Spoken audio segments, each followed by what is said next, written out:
I'm going to go ahead. Okay, perfect. We are now recording. Okay, let me just go ahead and clear up some space. So we're going to go over a couple of like the tricky questions from last week's homework. For those questions that are like purely multiplication, you guys are welcome to check that on your own, just using a calculator or ask your parents to check for you. But for some of those more word problem questions, we'll go over those today. And then after that, we're just going to extend the multiplication tricks we learned last week into this week. So I know last week we talked a lot about like 2-digit multiplication. So this week we're going to talk a little bit more about like 3 digits and extending some of the tricks we learned last week into some stuff for this week.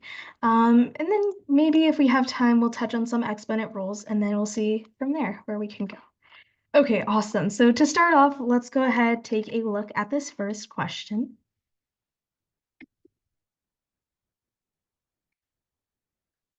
Okay, so we want to find the smallest number that can be formed using only the digits 0 and 2 and is divisible by 15.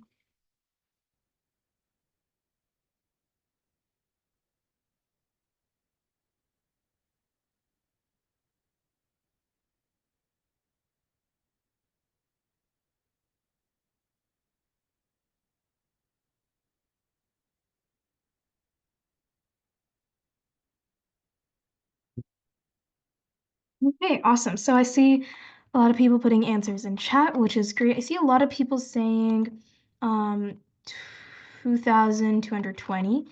Okay, awesome sauce. I think the first person I saw putting that in chat. Well, okay, actually, does anyone want to like unmute and share how they got to that? No one? Okay, that's okay. Oh, okay. Sunvi raised her hand. Awesome. I just saw that. You guys can raise your virtual hand. That's easier for me to see. Okay, there you go. Go ahead, Sunvi. So I was counting by 15s until I got to a number that is only made by 2 and 0. Wow. Okay, that must be a lot of 15s that you have counted then. If the correct answer is 2220, you definitely counted a lot of 15s to get there. Let's see. Oh, okay. I see Parth has his hand raised. Parth, you want to go ahead and share? I figured I did it by 30s instead. Okay, good. Okay. So another modified for count by 30s. And the reason why we can count by 30s is that we know that our number. Okay, actually, in order for a number to be divisible by 15 and only be made up of 0 and 2s, for a number to be divisible by 15, that last digit is either 0 or 5. And now, since we're only making that number out of 0 and 2s, we know our last digit has to be a 0. And so we can kind of go from there. That's how we know we can count by 30s instead of 15s. But both ways are kind of long because what if your number is like 8 digits or 9 digits? You're kind of just sitting here counting for a really long time. So let's see if we can find a way to maybe help us find a solution faster. So when we're trying to see divisibility by 15, we have to be divisible by both 3 and 5. Now, a number is divisible by 5 if the last digit is either 0 or 5. And in this case, we already know our last digit is 0, so we want to go from there. So we've already met the 5 divisibility condition. Now we want to see if a number is divisible by 3. Now, how can we check divisibility by 3?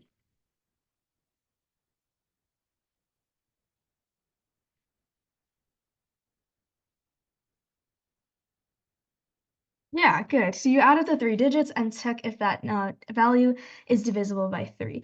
So how can we arrange a bunch of 2s and 0s so that their total sum is divisible by 3? What do you guys think? Yeah, okay, so I see that Avik puts 6 in the chat, and then he goes on to put 222, and that's absolutely correct. We can get that sum that's divisible by 3 by looking at the number 2220. Because notice how those first 3 digits, 222, their sum is 6, and 6 is divisible by 3, so we know that 2220 is divisible by 3. And so because this number is divisible by both 3 and 5, it is also divisible by 15. So this is indeed our final answer. Great job. Okay, any questions? Okay, awesome. Let's move on then. All right. Yeah. Okay.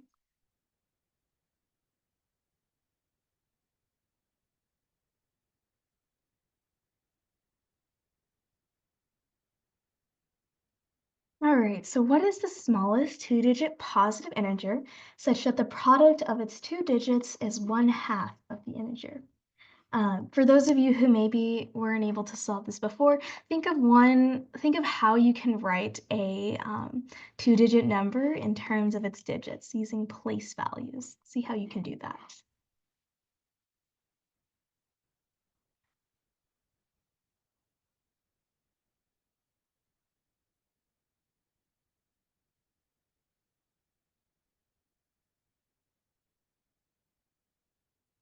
Okay, I see a lot of people saying 18, and then I see a couple of people saying 36. So let's go ahead and see which answer is correct.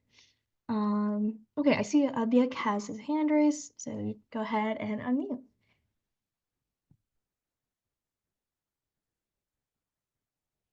Oh, okay, I'm not sure if he's able to unmute.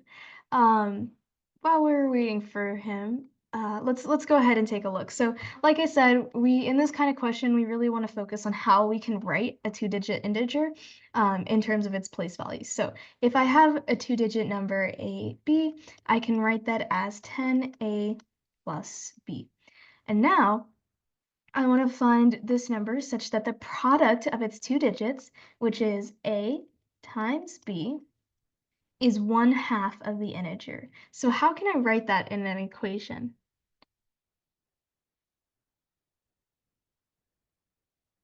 Yeah. Okay, Okay. so oh, Um, okay, there you are. Hello. my mic wasn't working and it wasn't turning on. So, No worries at all. now I unmuted. So what I did first, I set up the equation. So I let the two-digit integer, let's say like 10x plus y.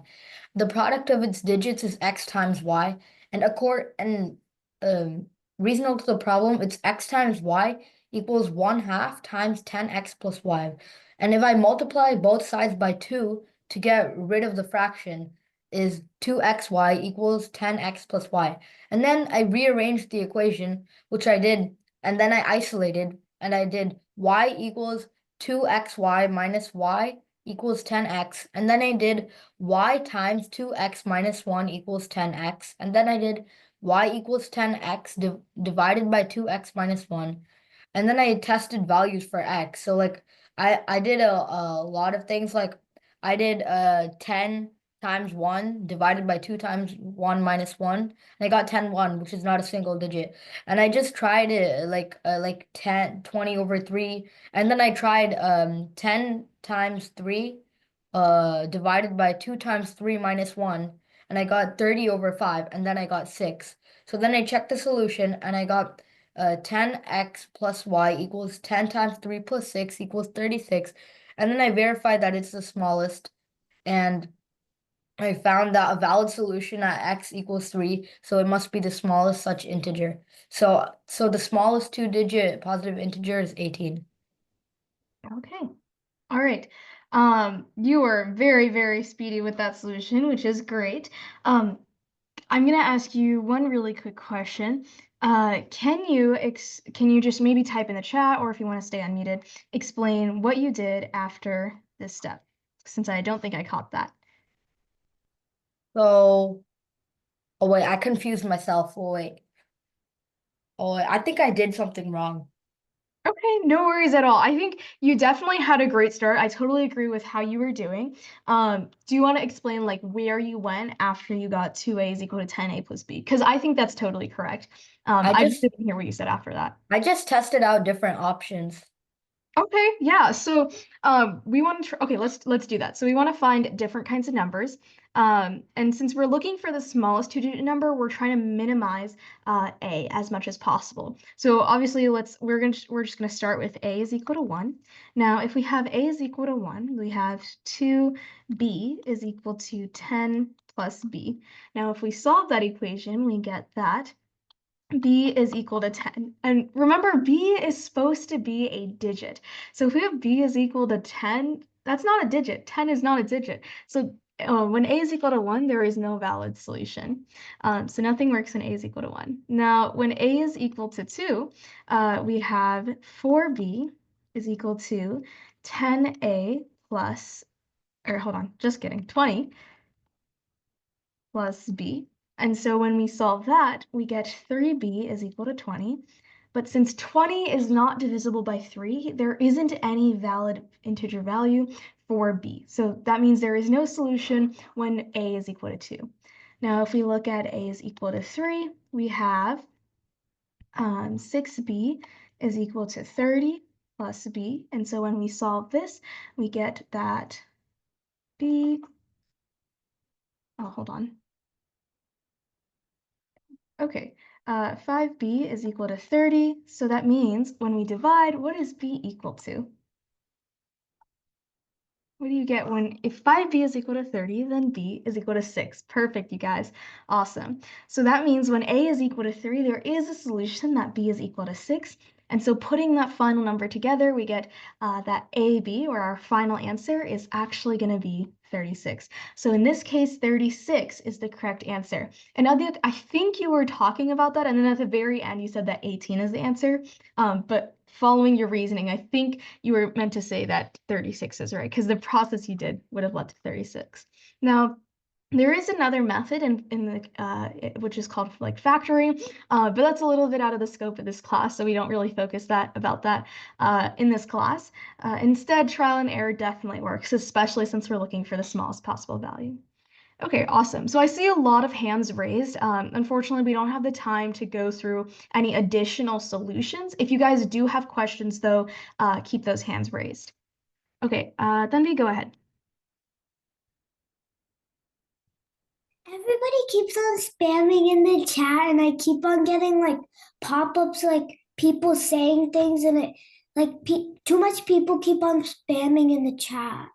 Okay, yeah, we can fix that. So, just another thing is if you guys do continue to spam in the chat, I will like cut the chat off so that way you can only communicate with me.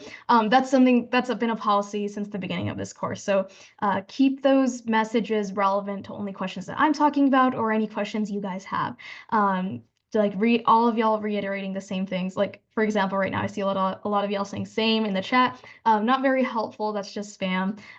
So unless you guys have any constructive comments or like answers to questions I'm asking, please don't like put unnecessary comments in the chat because I will cut it out. Okay, awesome. Okay, perfect. Sharon, you go ahead.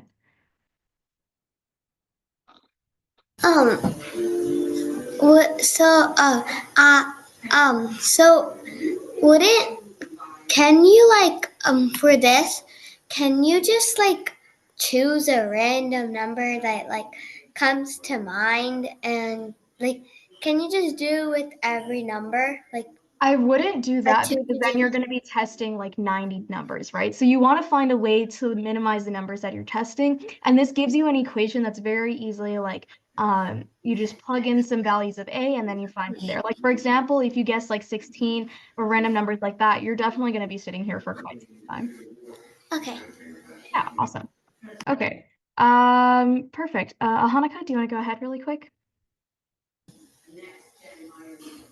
I don't really like get the process. Okay. Since we do have to move through the content a little quickly, we can stay after class and like kind of go over that. But yeah. Okay, awesome. And then Sia, I'm gonna also take your question after class as well. Any other questions you guys have, just keep it in until after class since I do want to get through all the material. Okay, awesome. Yeah, so let's go ahead, jump into our content for today. All right, so we're gonna start straight off of where we ended last time, which is with some multiplication tricks.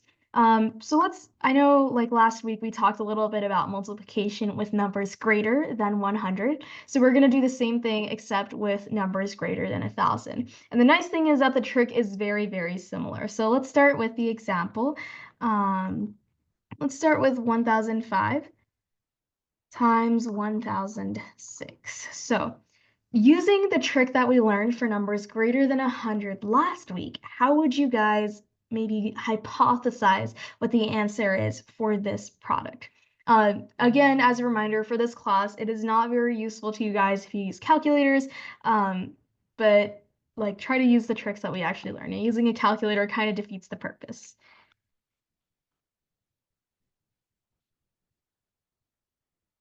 Yeah, okay, so I see Nishika saying that like we want to see how far it is from 1,000, and that's absolutely correct. Yeah, we're just mirroring this trick so that we're looking now at thousands instead of hundreds. And I see a lot of people in chat saying that the final answer is 101130.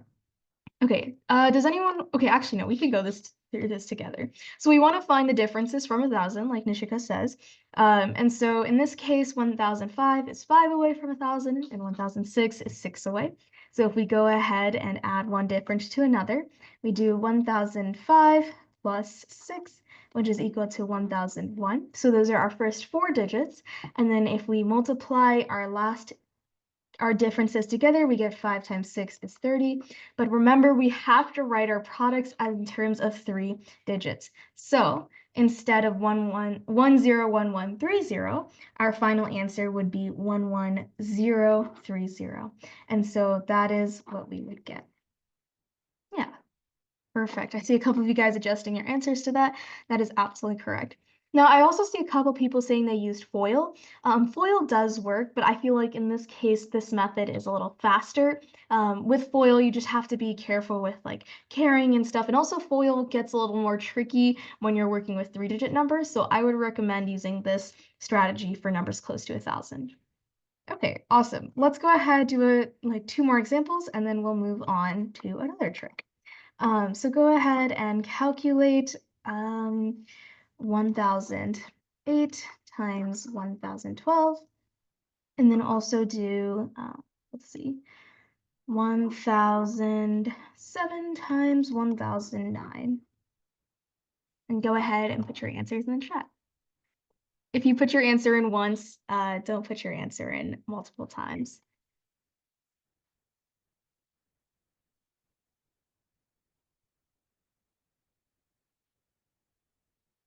Yeah, okay, awesome. So for the first one, I see people saying 102096, I think. Yeah, okay, perfect. And then what about for the second one?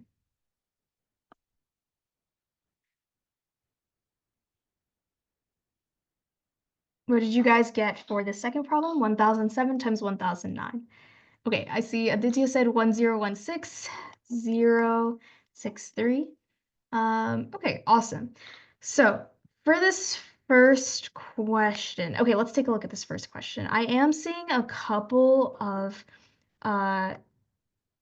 different responses. Yeah, okay, I'm seeing a couple of different responses, and most of them are incorrect because they neglect the zeros. So let's take a look at how we can work through this problem together. So first, looking at 1,008 and 1,012, 1,008 is 8 away from 1,000, and 1,012 is 12 away from 1,000. So if we add one difference to another, we get 1,008 plus 12 is equal to what value? You guys can put this answer in the chat. What do you guys get? Okay, awesome. Yeah, you get 1020. And so that is going to be our first 4 digits. So anyone who put in 120, that's incorrect because those don't align with the first 4 digits. And anyone who put in 10296, you're missing that first 0 in the first 4 digits. So that is also incorrect. So we get the 1020. And then if we look at the last 3 digits, that's going to be the product of the differences. So 8 times 12, which is our difference, we multiply those together. And when you do 8 times 12, you get 96. But because that is a 2-digit number, we have to express it in 3-digit form. So we add that 0 in front, that leading 0, to give it at 3-digit number form. And so that's how we get 096 as the last 3 digits. Okay, perfect. And then through similar reasoning, we find that the differences for 1,007 and 1,009 are 7 and 9. So if we do 1,007 plus 9, we get the first 4 digits of 1016. And then if we do 7 times 9, we get that product of 63. And then we add in that 0 at the front again. So we get 063. Okay, awesome. So this is, as you can see, very, very similar to that trick we learned last week. So we're just going to go ahead and move on to the next trick. Since if you get last week's trick, you will definitely get the 1,000 trick. Okay, awesome. So this is a slight modification of multiplying two numbers close to 100. Now what we're going to do is we're going to multiply 3-digit numbers with the same hundreds digit and a 0 in the middle. So for example, let me go ahead and change colors really quick. I'm talking about something like 2006 times 2009. Now, use whatever method you know to calculate this, but do not use a calculator. And put your answers in the chat.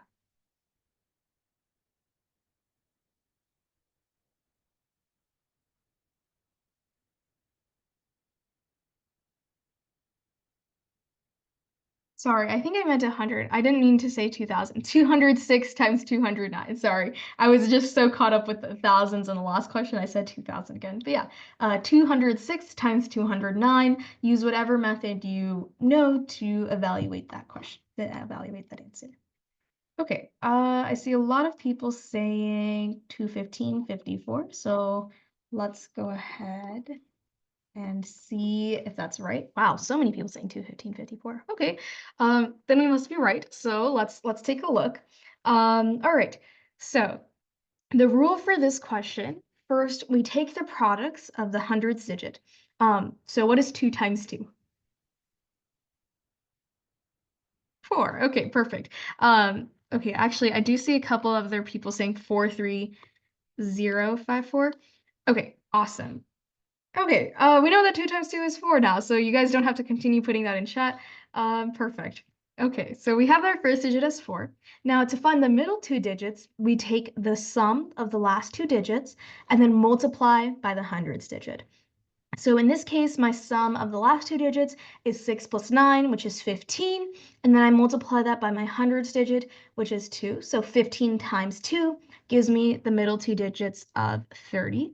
And then for my last 2 digits, I do my last 2 digits, or my last digits of the numbers multiplied together. So I do 6 times 9 to get 54, and I write that as my units digit. So my final answer is 43054. So that second answer that people put in chat is actually the correct one. One thing I want to point out, a lot of you guys were saying that 200,000 was the correct answer. Or sorry, 20,000 was the correct answer. The reason why I know that is incorrect without even doing any math is because 200 times 200 itself is 40,000. And I think Avix put the same answer in chat. Yeah, so 200 times 200 itself is already greater than 20,000. So there is no way that 2006 times 2009 can be 20,000. So that's just a really good check, a good estimation as well to see if you're in the right realm of answers. And so yeah, that's how you're able to figure out 4,000 or 40,354 is the correct answer. Okay, awesome sauce. Perfect. I just want to make sure there are no questions in chat. Okay, awesome. Okay, so Samanvi asked, do you always have to multiply by 2? No, so you multiply by the hundreds digit for the middle 2 digits. So we'll actually look at a couple of example problems where you guys can apply this and see if you can get the same answer. So we'll look at 403 times 407, and then we'll do 601 times 602. So go ahead, calculate each of these and put in chat what your answer is, and we'll take a look at some variations of this trick.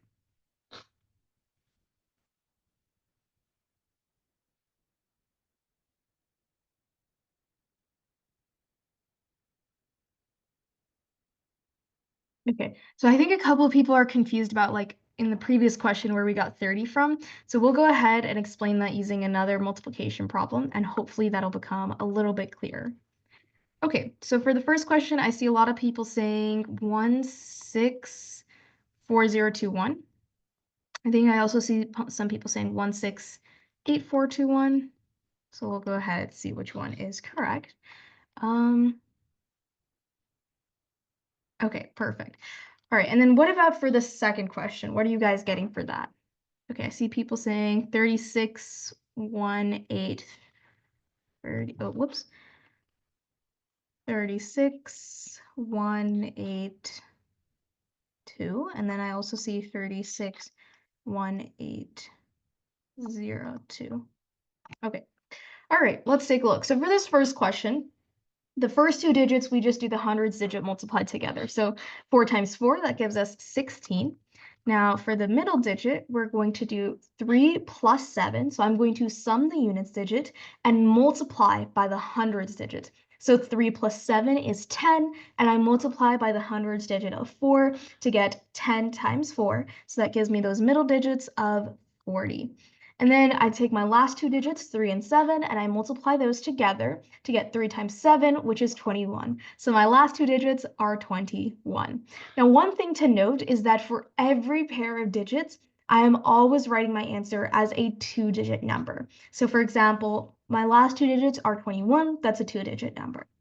My middle two digits, 40, that's a two-digit number. And that's something to keep in mind when you're looking at these multiplication problems, because a common mistake with these tricks is you only write a one-digit number when you're supposed to write a two-digit number. So make sure you guys keep that in mind. Now I do see a lot of people asking to show this in terms of FOIL. This is actually a very condensed version of FOIL. If you really think about what FOIL is, this trick that we're doing is really just a faster version of FOIL. And that's why I recommend using the tricks we learn over FOIL when possible, because oftentimes they are just modified versions of FOIL. They're just faster versions of FOIL. Okay, so let's go ahead, take a look at this second question.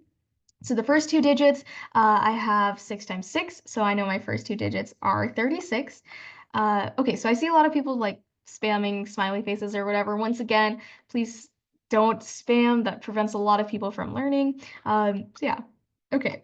Now for the middle two digits, we're going to sum the 1 and the 2, so that gives us a sum of 3, and we're going to multiply by that hundredth digit of 6. So 3 times 6 gives me those middle digits of 18. And then I'm going to go ahead and multiply my last two digits together. So 1 times 2, that gives me 2. But remember what I said before, when you have to write your last digits as a two-digit number. So I'm going to go ahead and write 2 as 0, 2. And so my final answer is actually 361802.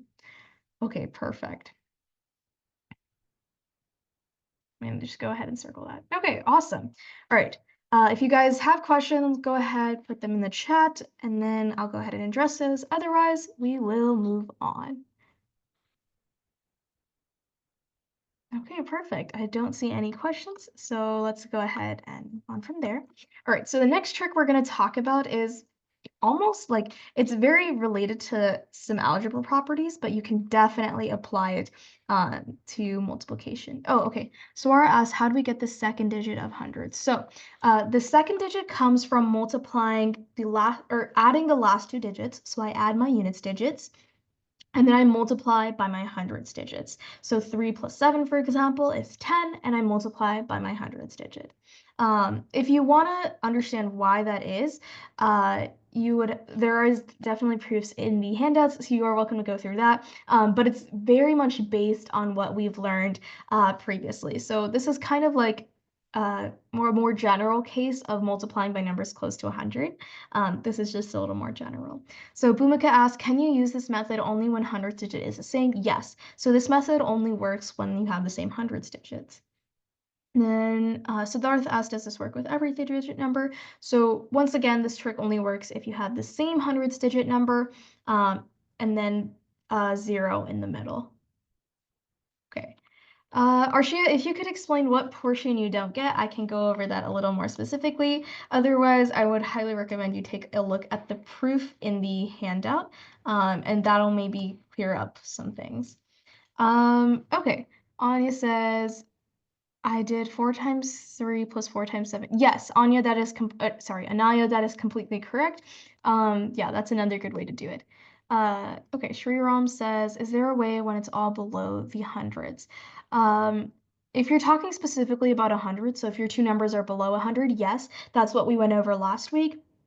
You can modify the below 100 trick for looking at like two numbers below 300. I just think it's a little more complicated, so I wouldn't recommend doing that. Okay, and then Anirudh asks, what about 4-digit numbers? Yes, this trick works for 4-digit numbers as well. Yeah, and then Reshna, if you don't know what FOIL is, yeah, okay. Perfect, perfect. Okay, let's go ahead and move on. If you guys do have additional questions, let us know. All right, so the next thing we're going to talk about is multiplying two numbers centered around a third number. So, for example, I'm talking about multiplication like, let's see, let's get a good example. Let's do 37 times 33. So using whatever method you know, if you want to use FOIL, go ahead. That's your moment to do this. Multiply 37 times 33 and let me know what you guys get. Just a reminder, don't use a calculator. Okay, I see a lot of people saying 1, 2, 2, 1.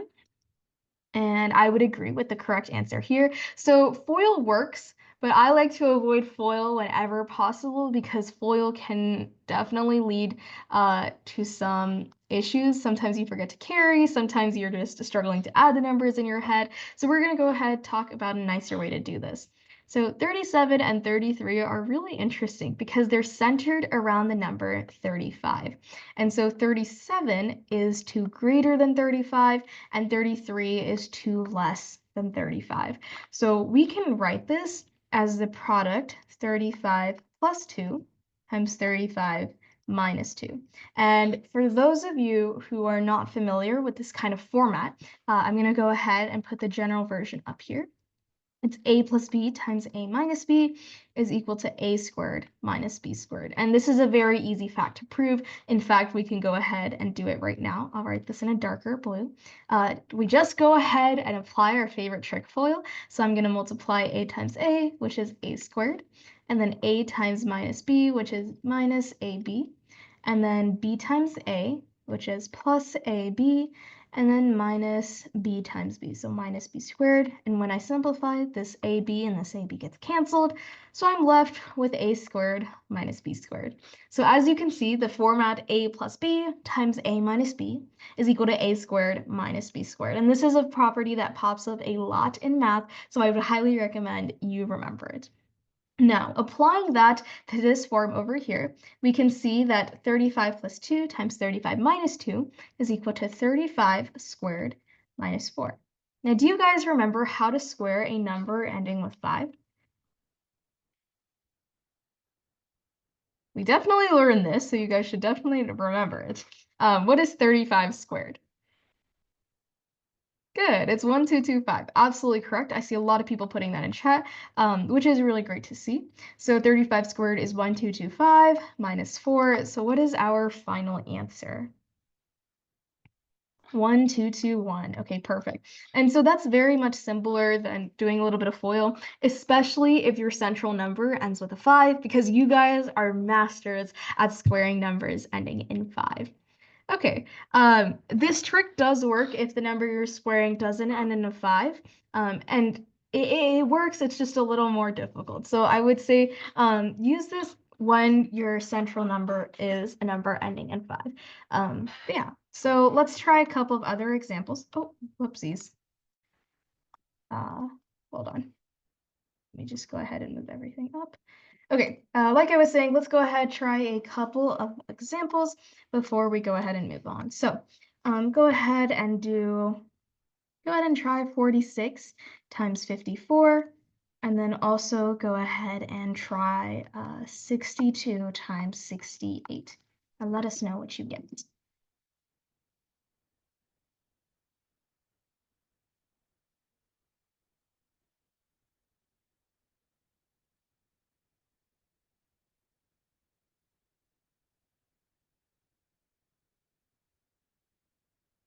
Okay, so I see people saying 4216 for the first problem. What about for the second problem? What are you guys getting for that? Oh, sorry, 4216 for the second one. That's my bad. And then for the first one, I see people saying, hold on, 2492, I think, and then 1916, 2492, 1916, and 2484. Okay, those are all the answers I'm seeing. Okay, so it seems like most of you guys are agreed for the second one. Let's go ahead and take a look at this first one. So what is the middle number between 46 and 54? 50, perfect. So the middle number is 50. Now, if you ever are confused about finding the middle number, another way you could do this is just taking the average of these two numbers. So by average, I mean take 46 plus 50 and then divide it by 2. That'll also give you the middle number. So the middle number in this case is 50. Now, what is the difference from 50 between the first two? Between either of the other numbers? 4. Okay, perfect. So we can write this as 50 squared minus 2 or 4 squared. And so when we do that, we know that 50 squared is 2500 minus 4 squared, which is 16, and that gives us our final answer of 2484. Okay, so I think for those of you guys that put 2492, you guys just did 50 minus 2 times 4, but remember the formula is a squared minus b squared. So I would do 50 squared minus 4 squared to get 2484. Okay, awesome. So hopefully that cleared that first problem up. Let's go ahead and take a look at the second problem. So I think many of you already identified the middle number between 62 and 68 as 65. And the difference between both of these is 3. So I can rewrite this as, excuse me, 65 minus 3 times 65 plus 3. And this is equal to 65 squared minus 3 squared. And you guys know that 65 squared is 4,225 minus 9. And when I complete that, I get 4216, which is my final answer. Okay, awesome. I think most of you guys got that second problem right, so I'm not going to spend too much time on that. Okay, I see Sharania, you have a question. Go ahead. Oh, I didn't have a question. I just wanted to share something that another trick for this. Okay, I just want to hold off on the sharing since I want to get through the content at the end. But if you want to stay a little bit after and go through that, you are welcome to do that. Okay, awesome. Perfect. I did see one question in the chat. Avik asks if the unit digit adds 10. Oh, this isn't a question. This is a comment. Then the middle digit is 5. Yeah. So that's absolutely correct. So if those last two digits add up to 10, this trick is very easy to use because you know that the number you're squaring ends with 5. Okay, awesome sauce. All right, let's go ahead and move on. Oh, okay. Parth also uses a different trick that we learned, which is very cool. Yeah. That's awesome. Yes, that is absolutely correct, Parth. You are right on that. Good. Okay. All right, let's go ahead and talk about multiplication with 25. So we're going to do multiplication with some special numbers, and this is important because it can really simplify like FOIL and make it a little easier to multiply some special numbers. So one important thing to note is that, actually, let me switch colors before I proceed. Okay, so one important thing to note is 25 times 4 is equal to 100. So whenever we multiply by 25, we can definitely use this fact. So for example, if I'm multiplying 25 by 44, can you guys use this fact to quickly find out what the 25 times 44 is?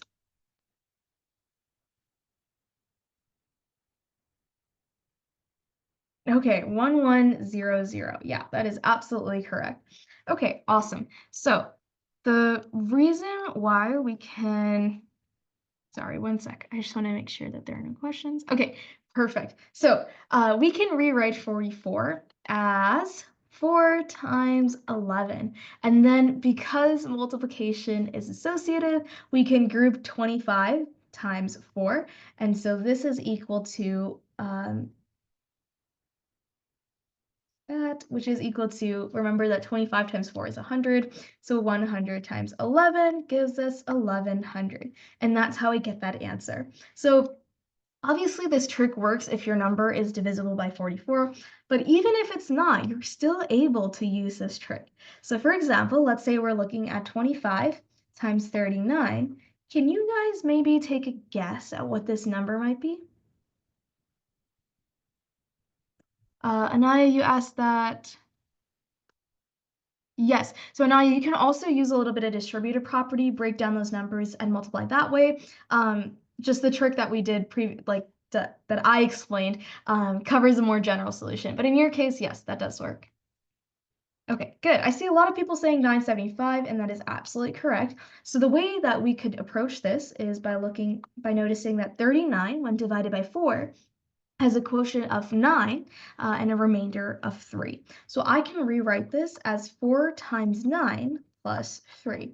And if I do my grouping and my distribution, I get 25 times 4 times 9 plus 25 times 3.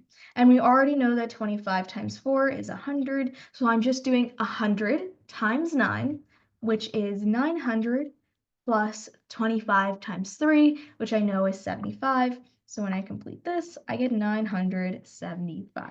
So as you can see, even if there are remainders, we're able to find out what the last two digits are and still execute the trick. So let's try this on a couple of other numbers before we go ahead and move on. Okay, Indivir says that they don't get it. Can you please put in the chat exactly what part is confusing you? That way I can go into it with a little more detail. Okay. I'm going to try to pick numbers that are not close to 40, since it seems like a lot of you guys are using the fact that 25 times 40 is 1,000, which is great. It's great that you know that, but I definitely want to test your ability to use this trick for all cases. So let's go ahead and do that. Perfect. So let's do, okay, we can do 25 times 77. I think that one's a little tricky. And we can also, or actually, yeah, no, I'll do 77. And then we can also do, let's do 53 times 25. Or actually, I'll do 54 times 25. Okay, so for the first one, I see a lot of people saying 1925. Perfect. And then for the second one, I see people saying 1350 and then 1800, and I also saw a 900, but I'm not going to write that because 900 is definitely not correct. Okay. The reason why I say 900 is not correct is because if you round both numbers down and you do 50 times 20, that itself is 1,000. So I know that 900 cannot be correct. Okay, let's go ahead and take a look at this first question. So in general, you notice that my answer is basically the quotient, and then my quotient at the beginning, and then at the end, I'm taking that remainder and multiplying by 25. So if I divide 77 by 4, I get a quotient of 19. So I can write that as 19 times 4 with a remainder of 1. So my final answer is going to be 19 at the beginning, and then I add 25 times 1, which is just 25. So my final answer is 1925. You guys did great with that. I think a lot of you guys saw where that was coming already, so great job. Let's talk about this second question, because there seem to be a lot of different answers here. So Siddharth says, can you divide it by number besides 4? No. So the reason why we're dividing by 4 is because we want to group our numbers so that we're able to get hundreds. And hundreds are nice to work with because that's just putting zeros at the end. That's why we don't divide by like 3 or 2, because if we have if I'm trying to multiply by 3, I get 25 times 3, which is 75. That's not going to do much for me, right? Because there's no zeros that I can just conveniently add at the end. So that's why we're dividing specifically by 4, so that way you get 25 times 4 is 100, which is very, very easy to multiply by. Okay, Sora asks, how do we get the 25 again? So that 25 comes from that remainder of 1 with 77, because we can make 19 groups of 4 with 77, but we still have that remainder of 1. And so that's why we have to include an extra 25. Tanvi, I'm going to take your question at the end of class, so if you want to write that down somewhere, we'll go ahead and talk after. Okay, so let's take a look at 54 times 25. So what is 54 divided by 4? What do you guys get? What quotient and remainder do you guys get when you do 54 divided by 4? Yeah, so you get a quotient of 13, so I can write 54 is equal to 13 times 4, and then I get a remainder of 2.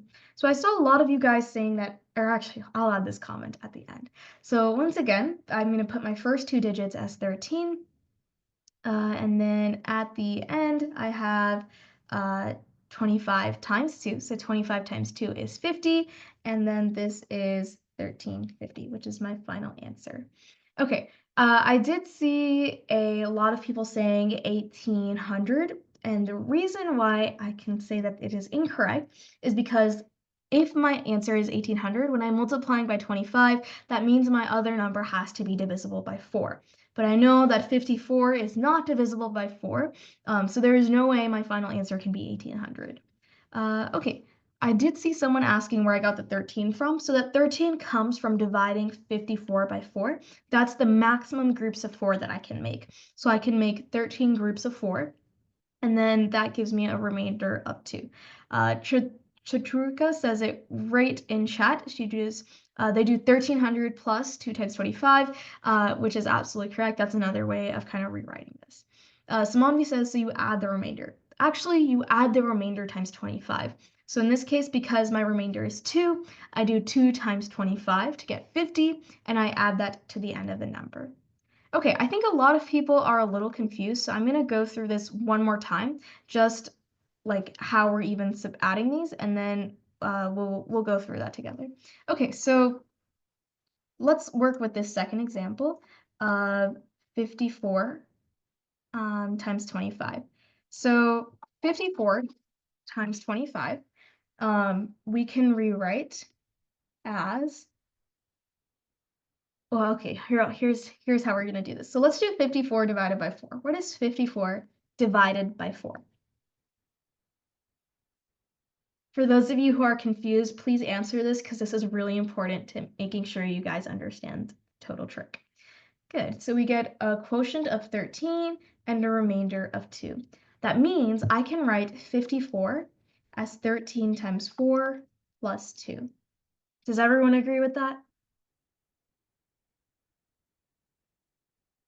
Yes, okay, good. So I'm rewriting 54 as 13 times 4 plus 2, and then I'm going to multiply this by 25. So all I'm doing is just rewriting this number. I'm rewriting this like this. Now I'm going to apply the distributive property. So I'm going to show you guys like this. So this 25, I'm going to multiply by here, and then I'm going to multiply by here. And when I do that, I get 13 times 4 times 25 plus 2 times 25. And so now I know that 25 times 4 is 100. So I'm going to go ahead and replace this by 100. And then add 2 times 25. So I get 1300. I get those last two digits 0, which is very easy to like multiply, add, whatever you need to do. And so add that with 2 times 25, which is 50, and you get the final answer of 1350. So hopefully that explains why we're even like dividing by 4 in the first place, and then also like why we care about the remainder. Yeah, so Parth asks if this is like FOIL. I wouldn't compare it to FOIL, no. Instead, we're trying to group the number that we're multiplying by in order to get numbers ending with 0. So we're trying to use the fact that 25 times 4 is 100. Okay, perfect. Hanukkah, go ahead, ask your question. When the equation shows like 13 times 4 plus 2, I don't really get how like you got that.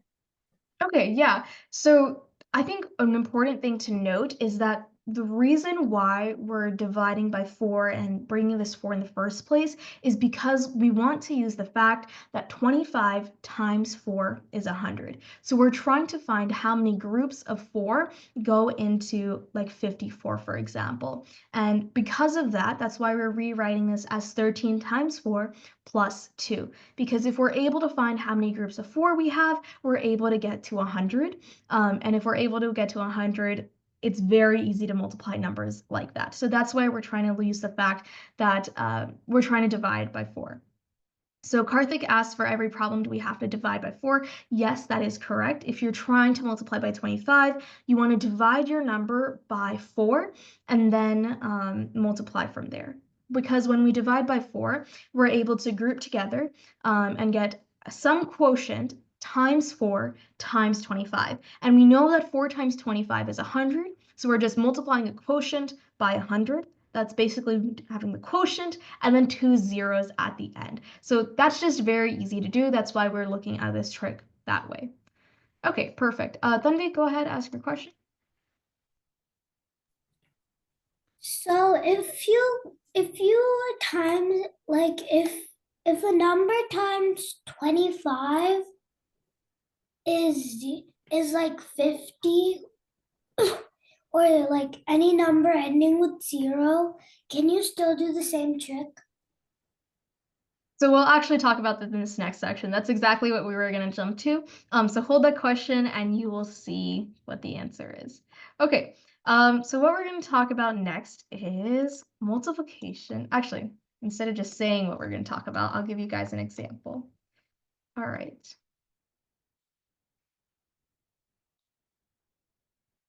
Okay, so let's go ahead, take a look at the this question. All right. How would you guys, or what would you guys say or guess if you had to, is the answer to 50 times 86?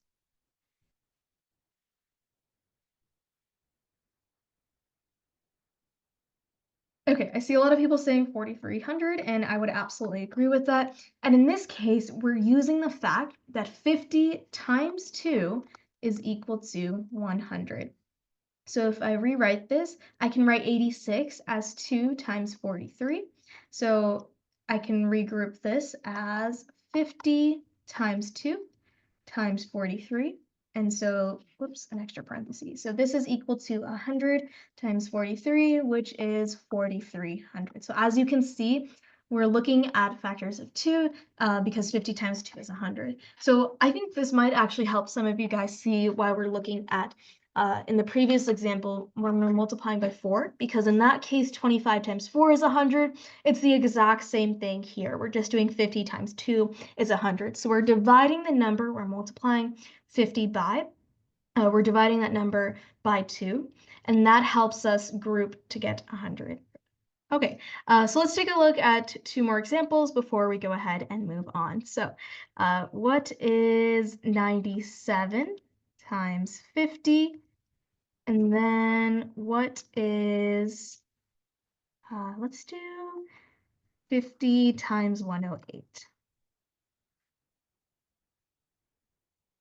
Okay, so for the first one, I see a lot of people saying 4850, and that is absolutely correct.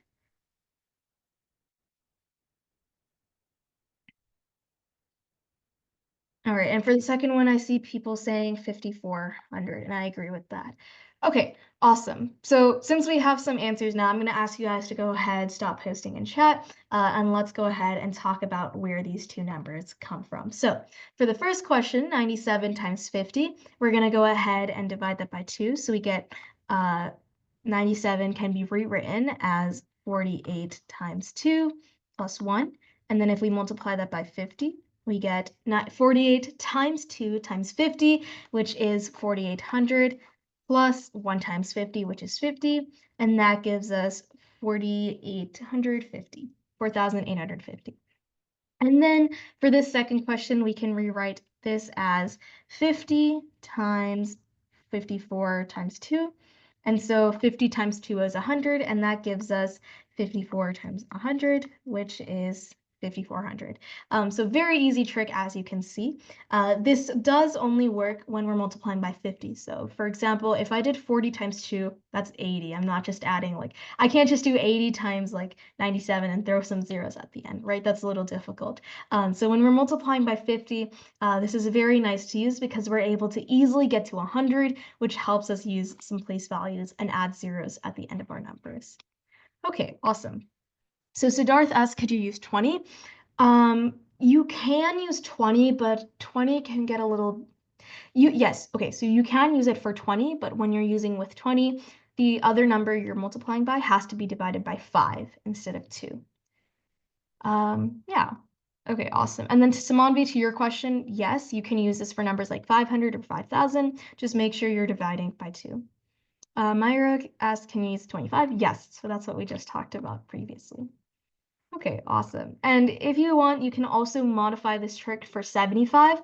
The thing with 75 though is you have to 75 is a little bit trickier. You kind of have to multiply, or you have to divide your number by 4 and then multiply the quotient by 3. It's a little more extended than 25.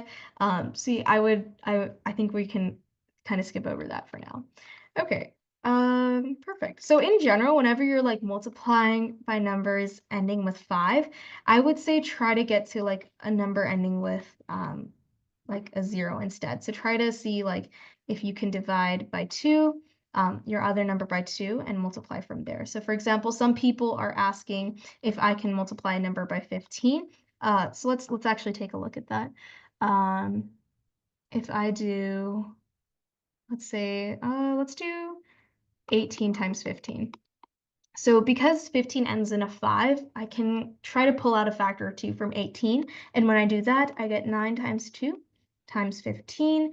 So I can rewrite this as 9 times 30. And this is much easier to multiply out than 18 times 15 because I have that 0 at the end of 30. And so you guys are already telling me that this is 270, which is absolutely correct. Now that's much easier to see than 18 times 15. So in general, if I'm multiplying by number ending in 5, I want to go ahead and, sorry, if I'm multiplying by a number ending in 5, I want to try to pull out as many factors as 2, and then kind of just multiply from there. Okay, perfect. Let's go ahead and take a look at, okay, we can talk a little bit about, let's do actually some exponents, I think. Yeah, let's talk about some exponent rules, just to end on exponents. So I think a lot of you guys are familiar with exponents, so we'll go ahead and talk about that, and we'll end class there. So let's bring up some rules, and then in the homework, you guys will be working on implementing these rules.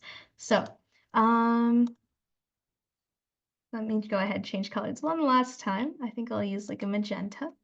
All right, let's go ahead and do some exponents. So in an exponent, I have my base number. So exponent, so when I'm, okay, actually, let's start at the very beginning. So I don't think some of you guys have heard of exponents yet.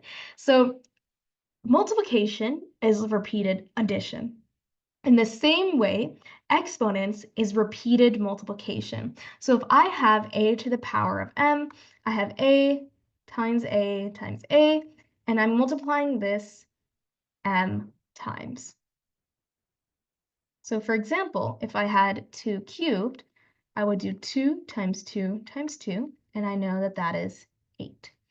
So there are many, many exponents out there. You can rewrite a can be any value, m can be any value. The only thing you can't have, or actually we'll touch on this later, so I won't say this just yet. So if I have a to the power of m times a to the power of n, that means I have 2 exponents, and their base, we call a the base and m the power. So their bases are the same. What is this value going to be? What do you guys think this will be? Use the definition that exponentation is repeated multiplication. So what do you guys hypothesize a times m, or a to the power of m times a to the power of n is? Okay, I see Vivon saying a to the power of mn. Let's go ahead and check that. I also see Anviti saying a to the power of m plus n. Okay, let's go ahead and see which one is correct. So remember, this is just a times a times a m times. So this is m. And then I'm multiplying this by a times a times a n times. So in total, I have m a's in my first group, n a's in my second group. So in total, I have m plus n a's. So even though we're multiplying our exponents, we're actually adding the powers. So in this case, a times a to the power of m times a to the power of n is actually equal to a to the power of m plus n. So this is our correct rule. Awesome. Perfect. We'll go ahead, touch on a couple of other important rules before we go ahead and end for today. Now, I know a couple of you guys are asking if class should be over, and if you do have to leave, you are welcome to do so. Otherwise, we're going to go ahead, touch on 2 more rules before we end class. So, now, if we look at a to the power of a negative power, this is just 1 over a to the power of m. So in general, if you have a negative exponent, that is actually a fraction. There's no proof for that, it's just notation. And then if I'm looking at division, if I have a to the power of m divided by a to the power of n, I can rewrite this as a to the power of m times a to the power of negative m using this rule up here. And so this actually just becomes a to the power of negative n, because if I'm doing m times negative n, I'm basically just doing like addition with a negative number. So that's how I get this value over here. And then one final rule, if I have a to the power of, if I have a to the power of m, and then I raise that to the n power, this is when I multiply my exponents. So I get a to the power of m times n. And once again, you guys can check that proof out by multiplying it out yourselves. So just to organize this a little bit, let's go ahead and I'll go ahead and provide you guys a little screenshot to show you all these tricks.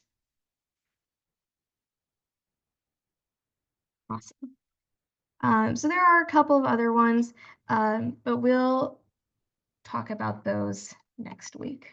Okay, so these are the 4 tricks in a much more organized place. If you guys want to write these down or take a screenshot, I'll let you guys go ahead and do that. Otherwise, this is the end of our class. So unless you have any questions, you guys are free to go. All right. Thank you very much. Bye, you guys. Okay. Now I know a couple of people wanted to share some things from last class. Muktika, I think I promised you first, so go ahead and unmute. You're welcome to share your trick from last week. So you have it's like for the squaring trick, it's if the number ends with a 5 and you need to square it. So I mean not with a 5, sorry, it's for any number that you want to square. I don't know how many digits it works for. Yeah, so let's basically take 34 for example. Basically, you have to square 30 and then you got to square 4. And then you have to add it. And then after that, you have to do 30 times 4, and then comes another 2. You have to multiply those.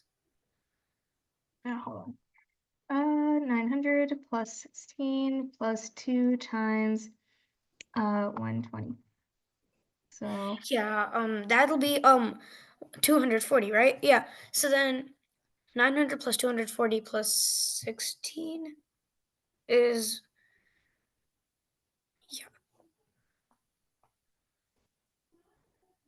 yeah. okay, awesome. So this is actually just FOIL, if you really think about it. What you did here is just FOIL simplified. Oh, okay. Yeah, well, great job. Thanks for sharing that. Welcome. Okay, awesome. Sia, you want to go ahead? Yeah. Bye. Oh, bye, Muktika.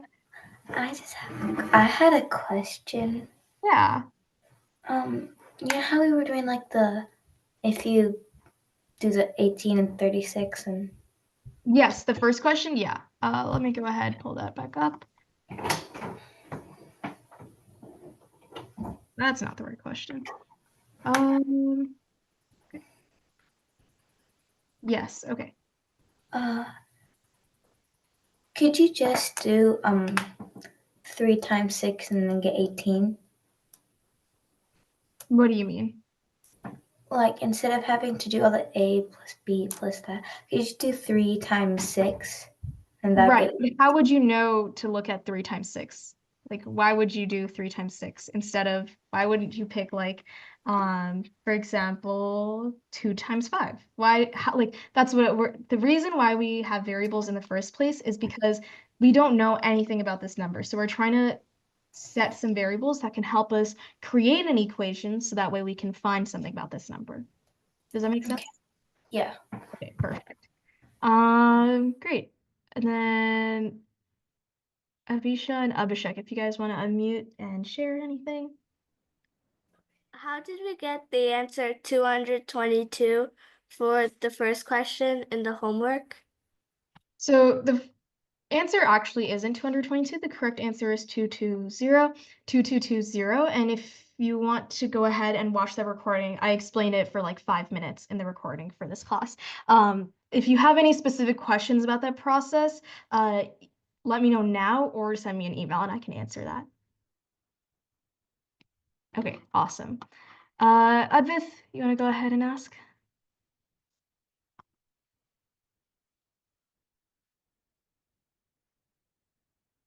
Advith, you can unmute, otherwise I'll go ahead and the meeting.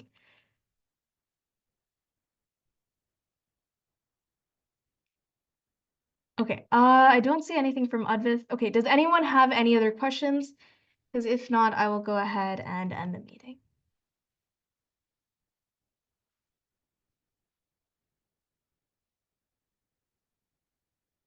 Okay, Smanvi asks, can you explain the third rule? I did not really get it. How do you convert it into a fraction and why?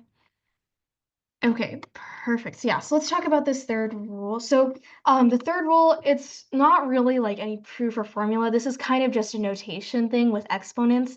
So there's not really much to explain here. It's just whenever you have a negative exponent, it's always a fraction. That's kind of just like how we notate in exponents. Yeah. So not much there to explain. You just kind of have to remember it. Okay, awesome. All right, I don't see any other questions or any other raised hands, so I'm going to go ahead and end this meeting. Thanks everyone for coming. The recording and the homework will be sent out afterwards. All right, bye you guys. Have a great night and enjoy the rest of your week.